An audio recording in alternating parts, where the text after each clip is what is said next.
तो मैं ही पीथो कही। एक दिन ऐसे ने पिए रहे, एक मुंह में कुकुर मुतत रहे। कुकुर मुते गालियां खोर में सुते रहा था, मोला तो धीरो था डोकरा। तोला नहीं का, तोर आदत ठीक नहीं है। मोर आदत ठीक नहीं है, ये गाक माला पूछ ले। मोर आदत ठीक नहीं, गली खोर में कौन हाँ सोए रहते, कौन हम बैठे रहते तेला। हो एक दिन ऐसे ज्यादा हो गई, पटेल घर के चौरा में सुते रहा। तोला जगह छोड़ी होती है, पटेल संकाली का होता पे घुमा था वो दिले मैं आए, वो कुकुर चाटत रहे, तोला पता नहीं है। मोला कुकुर चाटत रहा है। ओ आड़ी कड़ी कर तोड़ किन मारी करू। दे दे जबो।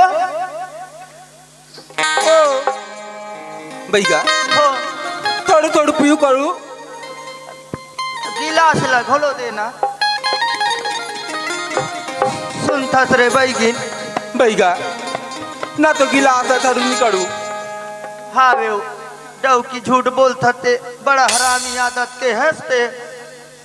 ए सुनना, मैं तो बता तो आज कहाँ ला तय पीडार बे। थोड़ क्यों दे करू ना।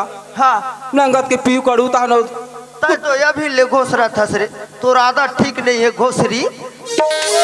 घोसरा तबे तो गालियां खोर में घोसरा रेंगू करू। मार खा लोग देखो करू तो हमको ना बता।